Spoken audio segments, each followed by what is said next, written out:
Deadpool's one thing, Dogpool's another, but what about Hello Kittypool? Here are the Mercs with mouths who should have wound up in Deadpool and Wolverine. Let's give the people what they came for! To kick things off, let's head into the world of children's animated television, where we find one of the best and earliest portrayals of Wade Wilson, predating the leaked Deadpool test footage by over a year. Back in the early 2010s, the Disney XD series Ultimate Spider-Man followed Peter Parker as he trained with Nick Fury and an ensemble of young heroes to stop foes from his usual rogues gallery, as well as other threats. In a 2013 episode of the program titled Ultimate Deadpool, Spider-Man encounters Wade Wilson while trying to recover a stolen database of S.H.I.E.L.D.'s secret identities. This version of Deadpool was voiced by Will Friedle, perhaps best known to comic book fans as a longtime voice actor for Terry McGinnis on Batman Beyond. Stop doing that! You can't attack me with puns! Puns and bullets and pointy things, yes I can! I'm running the show now. Though aimed at a younger audience, the series was able to effectively and accurately portray Deadpool, without all the gore and swearing. They even wrote his knack for murder as a central conflict between him and Spider-Man, as well as allowing him to break the fourth wall numerous times throughout. Friedle also happens to be an excellent choice for the character, and it would have been fun to hear him voice one of the many generic Deadpools in the final sequence. Not all Deadpools hail from TV shows with expensive voice actors. In fact, some of the most iconic variants of Wade Wilson can be found in the pages of his comics. In this case, the 2013 Cullen Bunn miniseries Deadpool Kills Deadpool. Spinning out of Bunn's Deadpool Kills the Marvel Universe and its follow-up Deadpool Illustrated, this multiversal tale seemingly inspired certain elements of Deadpool and Wolverine. There were even behind-the-scenes set images early on that led fans to theorize that Bunn's work would be the basis for the film's plot. I am Marvel Jesus. In this series, one of Deadpool's allies against the so-called evil Deadpool Corps is Pandapool, who appears to be essentially just a giant panda in a Deadpool costume. One reason why Pandapool could have been left out of the movie, despite being such a visually distinct character, might be that faithfully recreating them in live action would simply be too difficult. In a sequence that already featured a dizzying amount of CGI, a photorealistic panda probably would have been too much to ask. Whether it's a misconception, a mere rumor, or a comic book conspiracy theory, it's long been whispered that Deadpool is either a rip-off or parody of the DC Comics character Deadstroke. This so-called theory has become something casual superhero and comic book fans generally believe is genuine lore. So much so that Rob Liefeld himself has had to publicly dismiss it. He has since revealed that the real comic book inspiration for Deadpool was the G.I. Joe character, Snake Eyes. It has also led to the comics themselves joking about the comparisons between Deadpool and Deathstroke, starting with co-creator Fabian Nicieza coming up with the name Wade Wilson as a nod to Slade Wilson. More recently, DC has taken part in the fun by coming up with their own version of Deadpool, the Deathstroke of the antimatter universe colloquially known as Deadstroke. The character wears an orange, blue, and black version of the Deadpool costume, has Deadpool's superior healing factor, and of course, Deadpool's juvenile sense of humor. Deathstroke and Deadstroke encountered one another in Batman Superman Annual Issue 1 in 2006, which saw Deathstroke embark on a mission to assassinate Bruce Wayne. Who are you? I'm Batman. Dressing one Deadpool and Wolverine variant in orange and blue might have given Marvel's lawyers some pause. But Invincible Season 2 did manage to feature a pseudo Spider-Man cameo. Perhaps Kevin Feige and James Gunn could have made this happen after all. One variant of Deadpool seen in Marvel Comics universe seems to be a mashup with the iconic Japanese character Hello Kitty. Created in 1974, Hello Kitty has been featured across film, television, video games, comics, and merchandise, and is easily one of the most recognizable fictional characters of all time. All this to say, when someone with her silhouette shows up in a comic wearing a Deadpool costume, the connections are a tad more obvious than those between Deadpool and Deathstroke. Still, this version of Deadpool is all but a visual Easter egg in the comics, not playing a major part in the story or even being given any dialogue.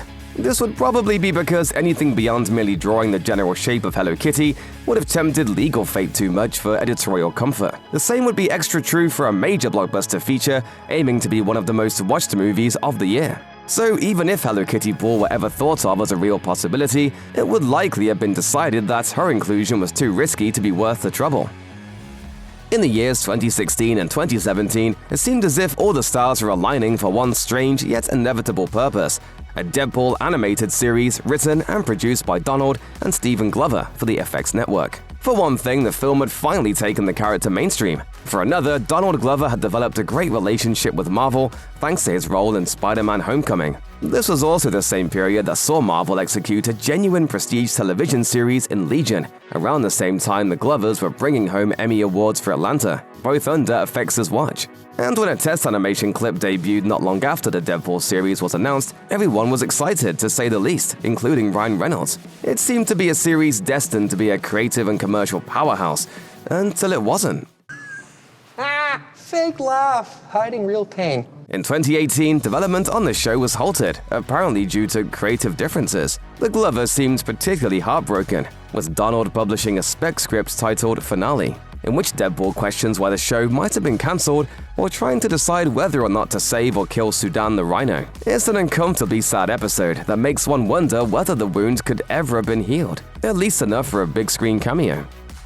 In Deadpool and Wolverine, Logan and Wade first learn of the Deadpool Corps while traveling through the void. Niceball is the one to deliver the bad news about this roaming band of psychopaths, warning the duo to avoid them at all costs. Though this confrontation ultimately turns out to be unavoidable, it's a memorable moment in the film that raises a sense of danger in the void even beyond what audiences have already seen. And it's another moment that mirrors Cullen Bunn's Deadpool Kills series. In Bunn's story, there is also a scene where Deadpool is warned of a group of Deadpools that may or may not want to kill him should they get the chance. There, however, this message is delivered via Birdpool, a yellow bird who is later revealed to be a member of the evil Deadpool Corps.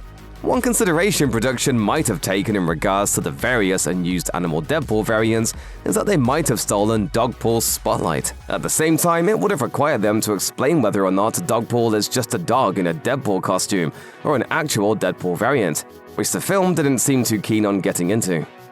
Though he might not have had enough impact on the comics to land on Sean Levy's and Ryan Reynolds' radar, we still think it's worth casting our vote for President Deadpool. Like so many other variants, the Merc-in-Chief made his first formal appearance in Cullen Bunn's Deadpool Kills series, in which he's one of the infinite versions of Deadpool seen throughout the multiverse. He's easy to spot thanks to his presidential formal wear, which would have been a pretty effective and simple costume for Deadpool and Wolverine to adapt. That said, there are two major reasons why President Deadpool may not have made it far in their process. For starters, anything related to a president probably would have sparked a little creative anxiety, given the film released during one of the most contentious election years in American history. But second, and perhaps most importantly, President Deadpool may have seemed like a retread of the similar President Loki, another resident of the Void who Tom Hiddleston played in Loki. Come on.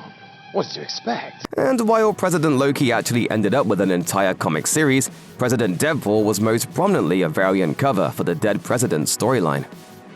If Ryan Reynolds was going to play two different characters in Deadpool and Wolverine, why not add in a third? And what better way for the film to celebrate its own achievement by looking squarely in the face of the Wade Wilson from X-Men Origins Wolverine. In the 2009 movie, Reynolds made his debut as Wade under less than auspicious circumstances, with the studio making drastic changes to the character that were received harshly by fans. Essentially, this guy is a quasi-zombie with weird tattoos, laser vision, teleportation powers, and swords coming out of his hands. Oh, God.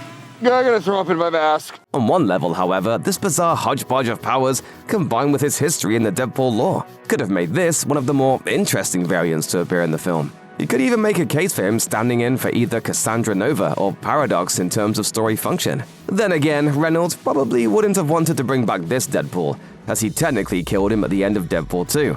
And if nothing else, reviving him might have come off as a little repetitive.